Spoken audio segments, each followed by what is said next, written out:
But my other concern, Judge, is that this was in 2022, why she didn't make a claim with the management that was there of all the other issues. You're now trying to come against the new management that has, been on top of things. It seems disingenuous, Judge, to me. Period in time.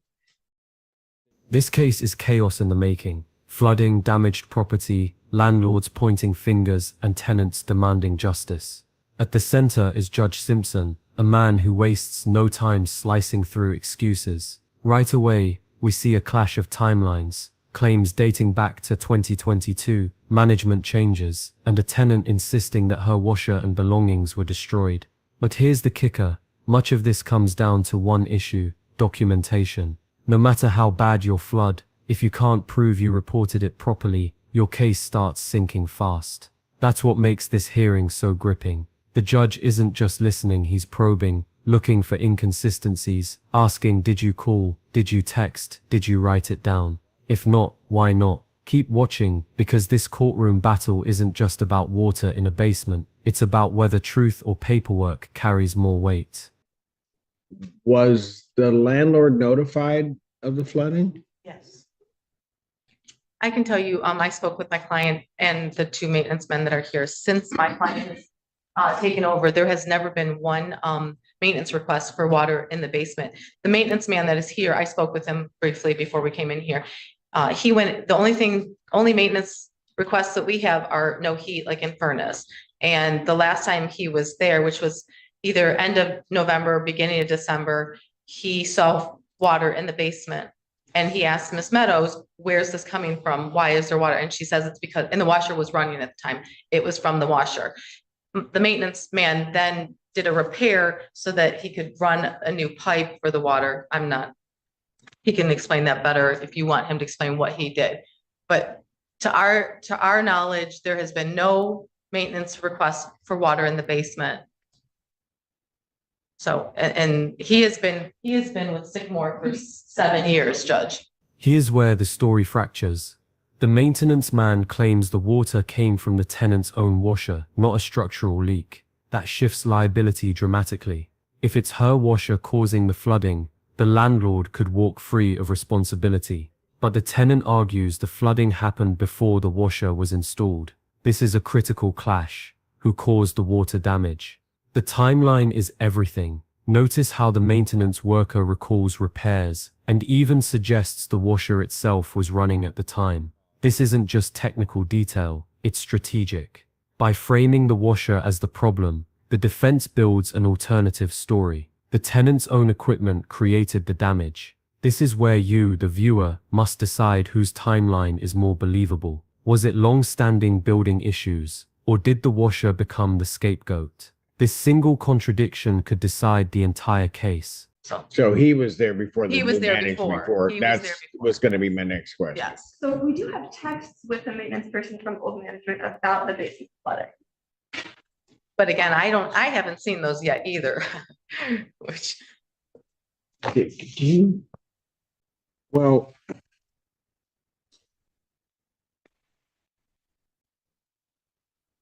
I mean, is there any correspondence or anything to the, no, any correspondence or anything to the landlord regarding these damages or anything prior to this? There was an email briefly mentioned in August. I think that was an email from council to me, but is that what you're talking about? Yes. I don't remember. Okay, but I guess maybe I'll put it this way. Before the attorneys got involved, when everything's peaceful, I'm sorry, I didn't mean to say that. Did the tenant communicate with the landlord that there's a problem? To my knowledge, and that was a question I asked as well, Judge, to my client, and all three of them have said no. You mentioned to me that you had. I've called several times and they never answered the phone. And Okay, hold on. But at some point, what you're indicating is that there's water in my basement. I call, no one's answering, is what you're telling me. Judge Simpson lays out the tenant's claim in plain language. Water in the basement, phone calls unanswered. On paper, it sounds sympathetic, but in court, sympathy isn't enough. The judge immediately pivots. Where is the written record? Did you follow up? Was anything documented? The tenant admits she only spoke to Rob, the old maintenance man, and texted him casually. But here's the bombshell. The defense then reveals Rob has been deceased for 2 years. That detail doesn't just poke holes. It blows the credibility wide open. Think about how it looks. The tenant claims she texted someone long gone. The judge now has to untangle whether this is confusion, exaggeration, or misrepresentation. This is the drama of courtroom work. Facts colliding with memory. And in front of Judge Simpson, shaky stories don't survive long. Would you buy this explanation if you were in his chair? I'm presuming then you continue to call. At some point, somebody answers, do they? At Sycamore Meadows? No. Okay, did you put anything in writing to them? You have the text to the. I have this, okay, so the last Sycamore Meadows guy, I would text Rob, and in that situation where Who the heck is Rob? the old maintenance man, and even when the maintenance man just came in, when he just shared how he walked in and there was a water all over the floor, he literally said, Rob didn't fix this the way he was supposed to, which was the old maintenance man. Mr. And even the communication between new maintenance and new leasing, we didn't know. The maintenance man that she's discussing is, he's been deceased now for 2 years. Rob is not deceased. Robert, the same guy that you said, hey, he didn't fix this when you walked in. I didn't say that. I'm talking to the maintenance guy, sorry. Okay, who installed the washer? She did. It's her washer, Judge. So Your Honor, the washer that is currently in there was installed by Rent-A-Center. Rent a center. So, okay. So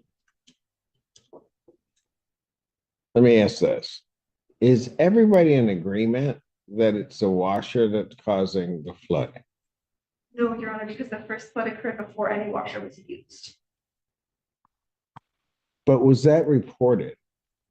I mean, it's one thing to come here and tell me we had flooding 2022, but is there a report of that? There has to be, yes, my whole strip has flooding issues. I'm not talking about your whole strip. I'm talking about, was there a report of flooding in your unit? Did you report that to management? This is the turning point. The judge hammers the same nail reporting. The tenant insists, yes, I reported it, but the details wobble. She recalls verbal conversations, vague visits, but struggles to pin down exactly when and how those reports happened. Here's the problem. Legal systems run on certainty, not memory. Every time she answers with I think or I don't remember, her credibility erodes. Meanwhile, the defense highlights that their maintenance team has been on site for years without a single written request for flooding. It's like two parallel realities. One where the tenant is constantly calling and texting, and another where the landlord's logs show nothing. In court, the version with records usually wins. Yes. Did you do that in writing? When Did somebody come out after you reported? Came out. Yes. And did what, to your understanding? Plain drained the snake or whatever was causing it, and he had to go to the, sorry to bring it up, the neighbor's house because theirs was draining as well. Okay, But so in the very first time that you noticed the flooding, is that when some of these items were damaged? yes, Okay, so then my question becomes, after that point, there was another flood, you're saying, correct? Were items damaged during that flood? yes, Okay. Was there another flood? yes. And were items damaged during that flood? Okay, so at some point, the problem's going to be if the claim goes forward. After the first flood, she's going to have mitigation issues because she can't just do the same thing. Judge Simpson delivers a subtle but devastating blow, mitigation. In legal terms, mitigation means you have to limit your own damages. If you know your basement floods and you keep expensive items down there, you weaken your claim. The judge points out, after the first flood, why weren't steps taken to prevent further losses? This principle is harsh but clear. Courts don't reward repeated inaction. Think about it. If you had a basement flood once, would you leave electronics and furniture down there again? The defense seizes on this point. Even if flooding happened, they argue, the tenant failed to protect herself afterward. That transforms the case from one of landlord neglect to one of shared responsibility. Judge Simpson is setting the stage. Even if he finds fault, damages could be slashed because mitigation was ignored. That's a massive legal landmine. And then expect damages. There's also going to be a question of, well, let me ask it this way before I say there's a question. What does plaintiff or what does defendant have to say it's not the wash? So most of the repairs that we are seeking compensation for occurred in that first flood before the washer was ever used. Additionally, if she was told it was fixed after the first flood, then that. I didn't ask about your mitigation. Okay. I asked, my question is, what proofs do you have as to the cause of this water? Only that it occurred before the washer was ever used and in fact damaged the washer so much that that washer was never used.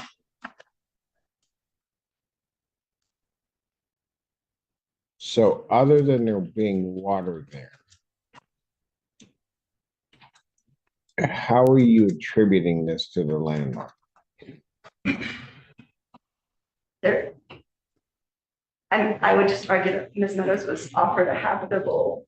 Pardon? Ms. Meadows was offered a habitable building, including a basement that would not be in water, and there was water, and so that was. No, but I mean,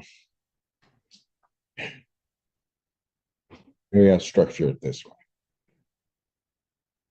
There can be a circumstance where the landlord, tenant calls, they don't take care of it, landlord could presumably then be responsible. There could be a circumstance where the landlord doesn't do something and then it causes something to happen and then the landlord will be responsible.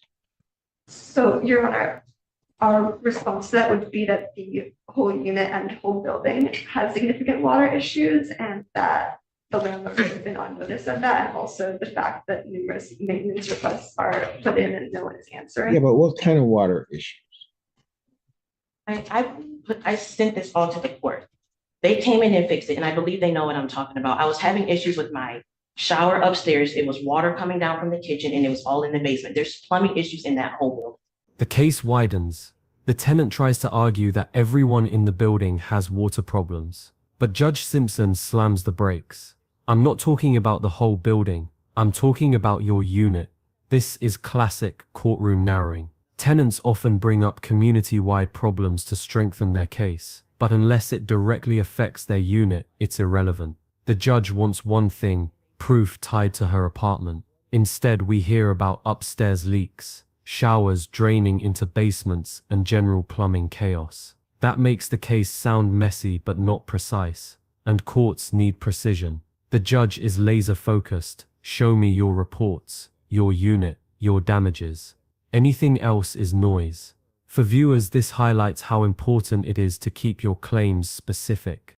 Okay, but that's... The reason why I am asking why I'm blaming the landlord is because the washer and dryer that I'm paying for now from Rent-A-Center, I should not even have to pay for because of the first flood. And they just fixed this water damage. What does that mean?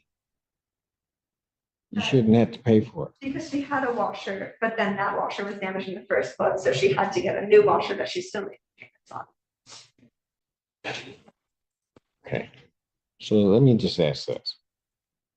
That first flood, how much water are we talking? Up to my calves. And you're saying that damaged your wash. Yes. And what proofs are you going to give to the court to show that?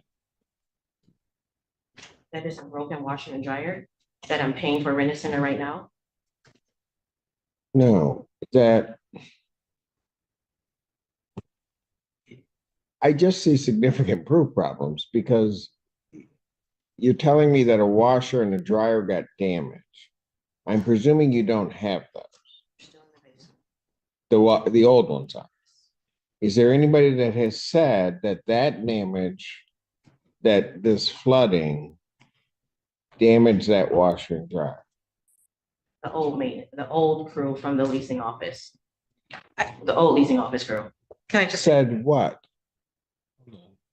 When I told them about it and when I was telling them how I was having broken items from the flood, they were like, well, Hold on a second.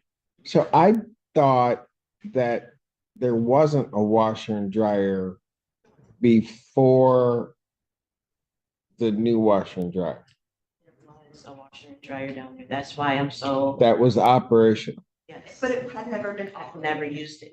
It was installed, but it had never been used because of the flood that broke it. I never could use anything in the house because of the bed bugs. Let's start there. So there was a washer and dryer in the basement. There's always been a washer and dryer. From my old house, yes. I moved my washer and dryer that I had from my old house to my new house. I'm not really, I don't know that I care about that. Because I was told there wasn't one, and now I'm told there was one down there. But now you're saying there was one down there and it was never used.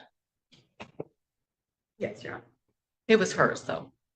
It was not my client's. It was hers. And she just said that it was hers from another unit. So was it hooked up and installed? No, the first 3 months of me staying in my home, I could not even use my house because I had bed bugs. But it had been hooked up, right, by your dad? but My dad hadn't hooked been it up, used. yeah, it hadn't been used.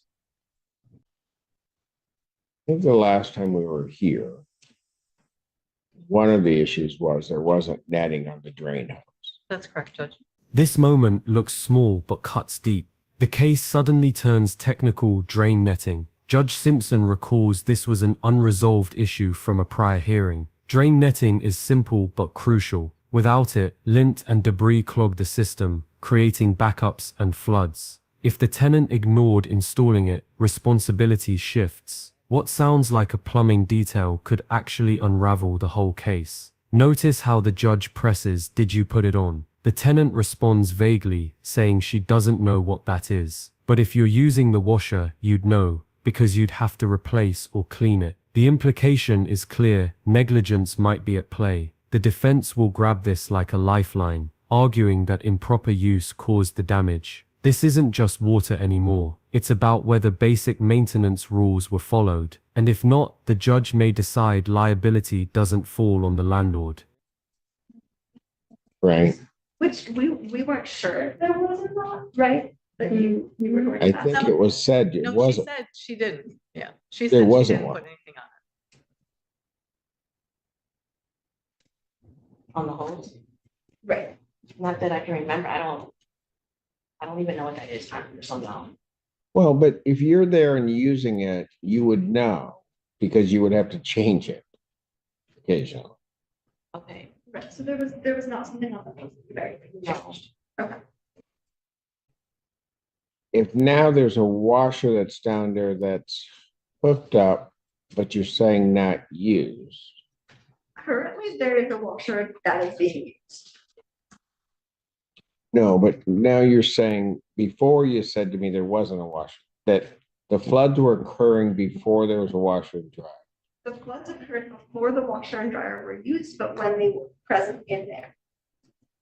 Okay, that's not what you said before, but I now understand. That's what's being said. And you're saying the flooding just happened. I have nothing in writing from the tenant saying that notifying the landlord of this flood. Correct, it was notified over the over phone. the phone, text messaging. Okay, so listen to what I just said. There's nothing in writing to the landlord informing them of this flood. Judge Simpson drives the nail deeper. No written notice. Verbal calls, texts, and stories don't cut it. Courts deal in records. The judge underscores the gap. She claims massive flooding, yet nothing exists on paper to show management was notified. For the tenant, this is catastrophic. It means the defense can portray her as unreliable, exaggerating after the fact. The courtroom tension spikes here because this is the crux of the case. Without documentation, the claim loses weight, no matter how dramatic it sounds. Simpson's tone sharpens. This is his frustration with sloppy record keeping. And for landlords and tenants alike, it's a brutal reminder, if it isn't in writing, it might as well not exist. Audience question: have you ever faced a housing issue you wished you had documented? Imagine being in court, trying to prove it without evidence. Would you stand a chance? I know you had texts later. What did you have texts on? What? Okay, we don't believe so, Your Honor. Well, that's not a statement. You don't believe so, but she would have been the one putting it in writing. So Right. did she or didn't she? Do you remember whether or not you texted the landlord? It's okay if you don't remember, it's okay. So always just text them. Anytime there's water, I just would text them. I would text Rob. I don't know. Okay, okay, can you, Or that's can in you, writing. can you check your text with Your Honor? What are we doing now? We're checking her texts with the repair person, Rob, to see if there is something in writing. Okay, so there were not texts from agents on writing. There were just. I'm sorry, there was no text message. So then I'm going to ask the question, if you have the number to text, why didn't, if there's water in your basement as high as you're saying it is, why wouldn't you text the person? Did you have the number to text at that point? I would just call me, like I would call the emergency. Folks, That was, no, listen to my question. At some point, you just checked about text messages. yes. And so you're telling me that this water is somewhere up to your knee in the basement. You called. My question is, why didn't you text? This was right after she moved in. I don't believe that she knew that she could text or knew what number to Because text. if you're talking about March 2022, like why, I didn't have his number at that point. The last time I was able to text him was in May when I had got the bed bugs cleared. That's when I got his number, May.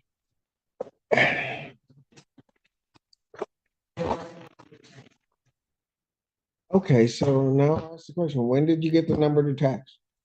May, when the bed bugs came in, when they finally. May of what? 22, 2023? 2023, I'm sorry. And then there was flooding after that. Yes, Is there a text message regarding that flood? yes, Okay, did somebody come out? yes. Did they abate the flooding? They removed all the water and they cleaned up down there, yes.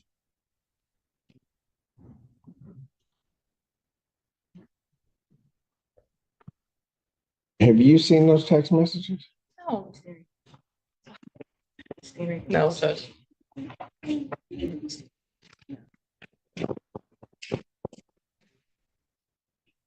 I was forwarded a copy of the answer while you walked in, Judge, so Pardon? I was forwarded a copy of the answer that was, So you just got that. yes, Judge. Again, Did you get the photos with it? it's in an email, but it So literally is, you of haven't looked at it? course not, Judge. You were walking in and I stood up. I do have. Problem I You're have, gonna though- blame me? Hmm? No. problem I have is, well, everything. Go ahead. Everything that I delineated before. I have maintenances here. They can tell you that there's been no maintenance for water requests. My maintenance man actually saw the water and that's when he repaired it. By now, the judge sounds weary. He lays out the contradictions maintenance records show nothing, while the tenant insists she repeatedly reported problems. Simpson highlights the danger of trial by ambush, evidence suddenly appearing mid-hearing that opposing counsel hasn't seen. Courts hate surprises like this. It feels sloppy, even manipulative. At this point, Judge Simpson is pushing for structure, share documents, show texts, provide proof before the next conference. He knows the longer this case drags without clarity, the weaker it looks. The irony, both sides feel like they've got ammunition. The tenant with dramatic stories of floods and ruined washers, the landlord with the silence of their maintenance logs. This is the legal battlefield, noise versus record keeping. Which one will carry more weight? In Judge Simpson's courtroom, order and records usually win. Chaos and memory often lose. Just this year, 2024. In 2024. Yes. But he's been there for 7 years, so he's been there the whole time.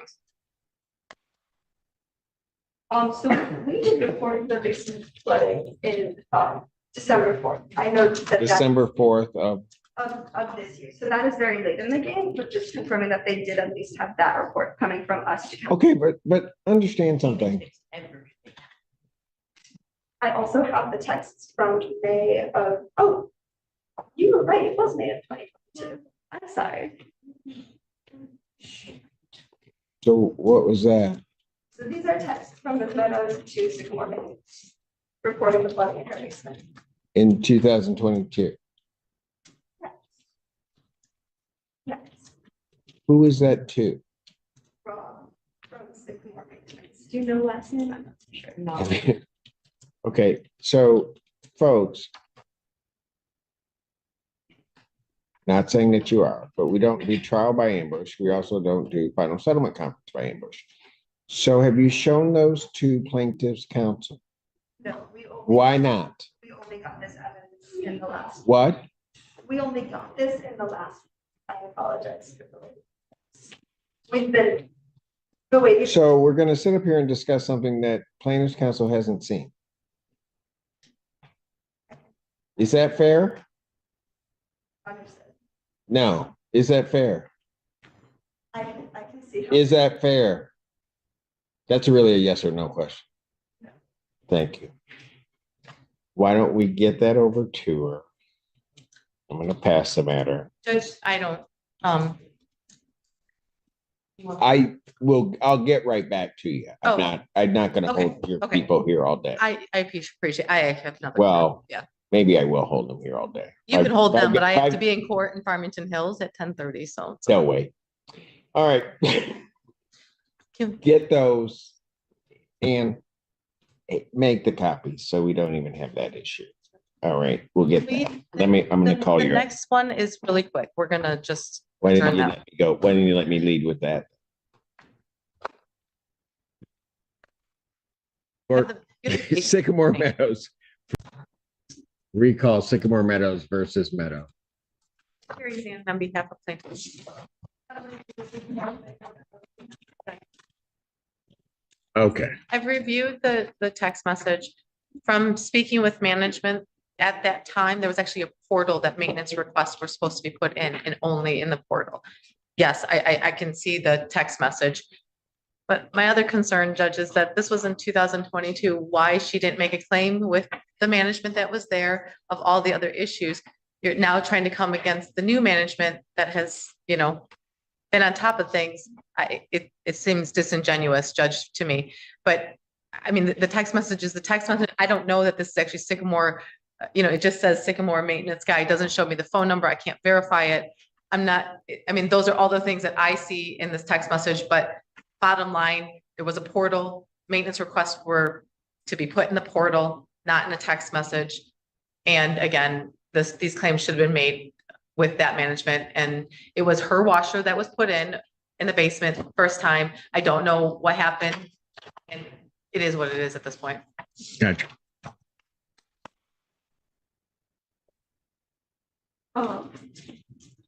Your Honor, I'm so sorry. I know that you want this to move quickly, but could I have 5 minutes to speak with my client? 5 minutes.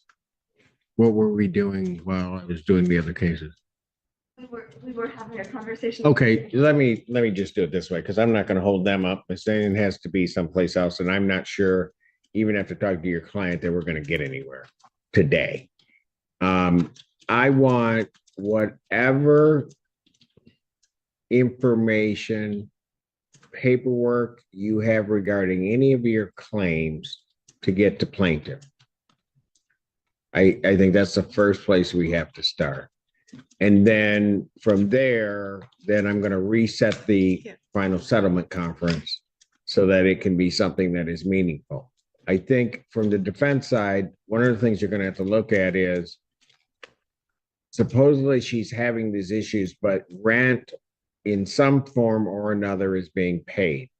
The court has grave concerns regarding the lack of sort of notification to management in it, as well as the amount of damages. I mean, there's going to be the mitigation issue, certainly, but there's also going to be, I'd like to see what damages you're claiming. I do have that here if you want. Okay. But Make sure everything is sent over.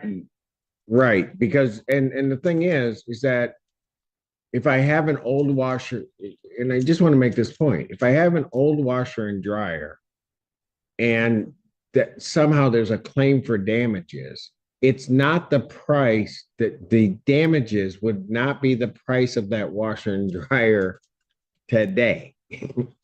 Right? It's also not as, I don't know. Ms. Meadow makes the claim that somehow or another she's paying for this through rent. I don't know that those are damages to her. And so you're going to have to show that to me. I mean, I have no idea whether or not that washer and dryer that was down there would have broken down the next year, and because I don't know anything about it. So I think whatever damages you're claiming, you're going to have a basis to claim those damages. Anything that is personal property, so that you also understand, so that people's expectations can be put someplace correctly. If I buy a new couch, the moment I take it out and somebody sits on that couch, it's not worth what I just paid for. And so as each day goes by, the value of that goes down significantly, especially regarding furniture and regarding other property. So that ought to be kept in mind. How much time are you going to need to get all the information to plaintiff?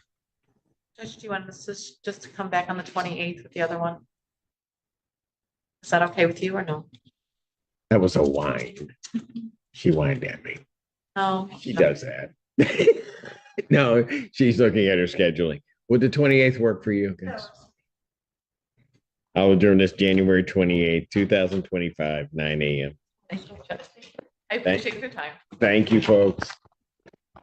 Judge Simpson closes with a cold, practical lesson: depreciation. He reminds everyone that property loses value the moment it's used. A washer, a couch, even a dryer, none are worth their purchase price once they've entered daily life. It's a professional dismantling of the tenant's damage claims. He signals that, even if she wins, her payout won't match her expectations. He resets the conference, instructs both sides to gather real evidence, and sets a clear path forward. This is textbook Simpson. No nonsense, no theatrics, just a demand for proof and procedure. For the audience, the takeaway is simple. In landlord-tenant law, credibility and documentation decide cases, not emotion. And in this case, the tenant has an uphill climb. If you found this case as shocking as we did, make sure to hit that like button, share your thoughts in the comments, and don't forget to subscribe for more jaw-dropping courtroom breakdowns.